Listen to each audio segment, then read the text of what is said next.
Did you know that you could be fined for carrying a dash cam? Or that there is a country in Europe which, depending on the day of the month, depends on which side of the street you're allowed to park on? Or that you could be fined for washing your vehicle on a Sunday? If you're planning a trip to Europe or just want to hear some more crazy laws that the Europeans have thought up, keep watching. This one's for you.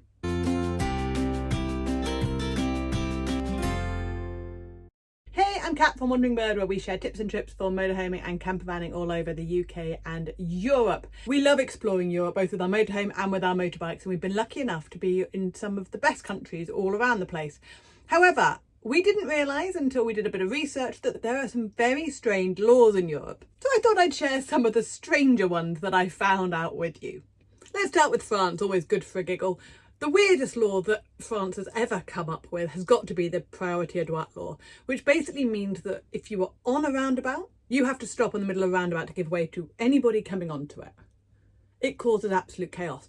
That has been wiped out in the majority of France. It's still there in the Arc de Triomphe if you're crazy enough to drive in Paris. Be very careful, but it is kind of fun. You can actually climb the Arc de Triomphe and stand on the roof. We've done that, and you can see people having to stop on the roundabout to let people come on. It's absolutely insane. And there are apparently a few dotted around in more rural areas in France. So if you are driving a bit more remote, somebody told me there was a couple up around Brittany way. So there is a sign on the roundabout, so you know when you're approaching it whether it's priority à droite or not. But yeah, beware of that one. The other random law that they came up with, of course, is the Breathalyzer Law, which is still technically a law. It just carries a €0 fine. So you don't have to carry a breathalyzer if you don't want to. But it is, again, a really random law. But the other law, which isn't actually so random, but a lot of people don't know, but while we're talking about France, I will add this in here, is the driving on the handsets law. And this one basically means that you cannot touch your phone in any way, shape or form whilst you're driving. And you also can't wear a headset or any kind of earbuds at all. So you will need to use something like Siri in order to make a phone call and to accept a phone call, or if you have an in-car system, then you can use that. But you cannot touch your actual phone or have any earbuds in your ears. You'll be fined for both of those.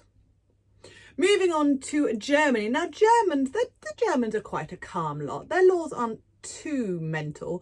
Obviously, you know that the autobahns, a lot of them don't have a speed restriction. That's not that bizarre. They also have a law that you cannot run out of fuel on a highway, which basically means the autobahns or any of the faster roads. That's going to get you into a lot of trouble. The other strange law that the Germans have is that you cannot wash your vehicle before 1 p.m. on a Sunday. It's to preserve the quiet church hours, I think. It used to be all day on Sunday, but apparently they have now dropped it down to 1 p.m. I believe there are an awful lot of other household tasks in there, like mowing your lawn, but that wouldn't really apply to any of us taking our motorhomes over there. But you might choose to wash your vehicle there thinking it's really nice and quiet, and I'm guessing you might get yourself into trouble. So don't wash your vehicle before 1 p.m. on a Sunday. The same applies to Switzerland. In fact, Switzerland is all day. You cannot wash your vehicle on a Sunday over there in Switzerland. We've got a couple more for Switzerland. We'll get back to them shortly. The other thing to know if you are in Germany is that if you are waiting at a level crossing for a train to pass, you must turn off your engine. There are normally signs to remind you to do this, but it is actually law. You have to turn off your engine. So make sure that you do that. And the other thing that you might not know about, again, it's not really a weird law, but it's different to how we operate in the UK, is, I'm not even going to try and pronounce the German. I'll put the word up here for you. Ruttengrass something, yeah. Is that in an emergency, or if the traffic is stopped because of an emergency or a crash or an accident or anything, certainly on the bigger roads, you will move. So the fast lane will move into the middle, the slow lane moves right over, and the middle lane, assuming there are more than 2 lanes, moves over to the slow lane side, which creates then a corridor that the emergency vehicles can get down. It's a really good idea, but you have to make sure, of course, that you comply with that. Now, in a motorhome, I would assume that you'd be more in the slow lane, so you've got to make sure you move right over to let then the middle lane move over next to you. That's something that, again, a lot of people know about. Not particularly a weird law, but just worth bringing to your attention. Moving on to Spain. Oh, we love Spain. Starting with a random one again, it is illegal to drive in a flip-flops or any shoe that does not have a proper back on it. And they do apparently fine you should they notice you getting in or out of a car without appropriate footwear on. You could well be fined. And then let's move on to the parking laws. This is random. So Depending on where you are in Spain, and admittedly it generally applies to bigger towns and cities where parking is a nightmare, and I always recommend that you park up, especially if you're in a motorhome, well away from them and then use public transport to get into them to explore. But if you are driving, or if you've got your own vehicle towing a car or bike or anything, we'll get to that one shortly as well, then you will need to know about this parking thing. So depending on where you are, and also depending on which area of the city you're in, because it does change, the parking can be really odd. Now, and a lot of them, if you're on a two-way street, you park depending on which way you're travelling. If you're on a one-way street, you will park depending on the way that that street is going. However, there are some places where on a one-way street you will either park to the left or the right of that street, depending on whether it's before the 16th of the month or after the 16th of the month. I'm not kidding. On other streets, it will depend which side you park on. You will park on the even side on even days of the month with the even house numbers, and then you'll park on the side with the odd house numbers on the odd days of the month. Also not kidding. This will be displayed by signage, which hopefully will be fairly clear. I'll be honest, we've not had to park in any Spanish city, so we've not seen these signs. But I would suggest following what the locals are doing. Having said that, the locals in Spain are notorious for parking basically anywhere. They'll park on zebra crossings, they'll block exits, they'll be like 3 abreast. It's carnage, so possibly don't follow them too much, and hopefully make sure you pay attention to the signs.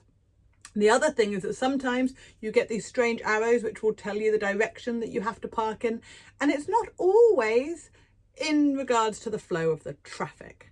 So yeah, pay attention to the very, very strange signs in Spanish cities.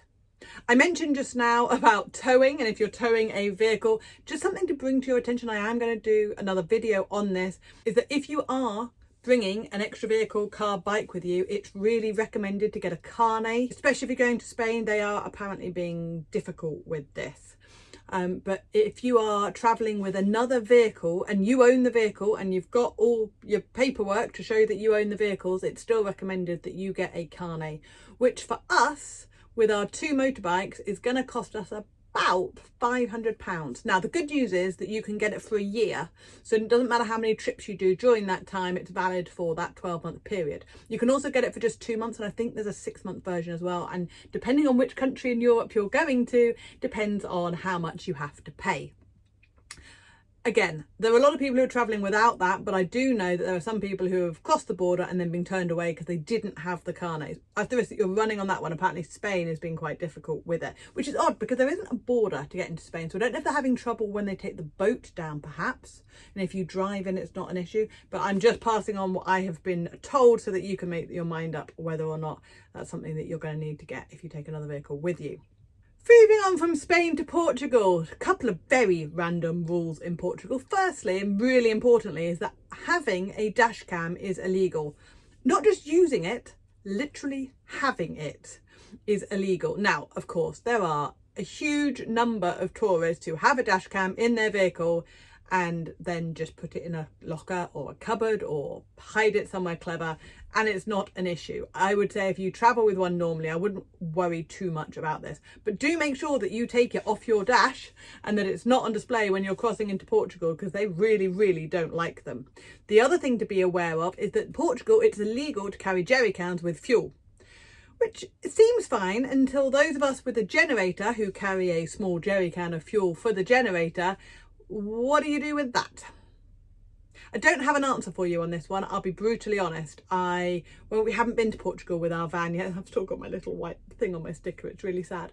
So I don't know what we would choose to do on that. Probably leave it at a garage in Spain, and then I don't know. I haven't figured that out yet, but it's worth knowing that you can't actually carry a jerry can with you for your generator or for any other reason when you are touring in Portugal. Talking of Portugal, Spain and also Switzerland, you must have a spare pair of glasses with you if you wear glasses whilst you are driving. Switzerland actually are apparently really, really hot on this. If you do get stopped and they notice that you have got glasses, they'll ask for your second pair, and apparently it's like a couple of €100 fine if you don't have a second pair of glasses. Easily to hand whilst you are driving.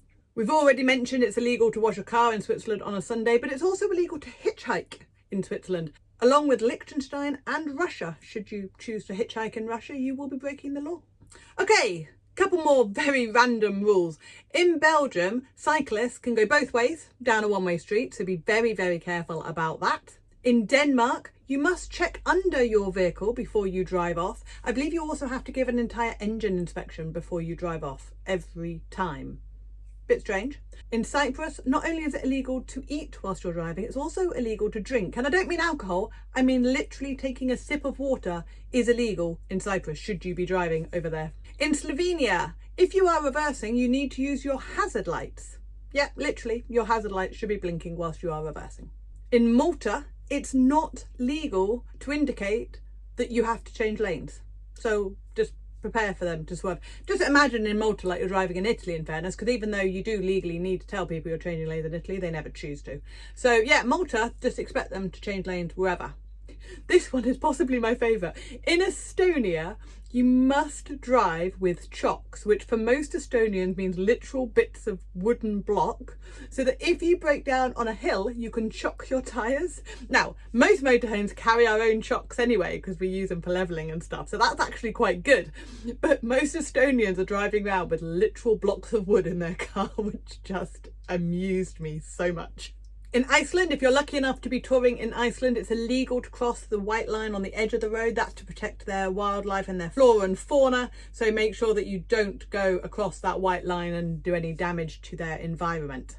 And lastly, and possibly one of my favourite ones as well, is that in Cyprus, Germany, and now in the UK, it is illegal to make a rude hand gesture at another driver. It really is genuinely now an illegal thing to do. So be really careful if you are an aggressive driver. Don't forget, if you are planning a trip to Europe with your motorhome or camper van, you can grab our free checklist of all the kit that you do actually legally need to carry with you. And if there are any laws that I've forgotten about, by all means, drop them in the comments below so that we can all have a bit of a giggle. Thanks for watching. I'll see you on the next video. Bye.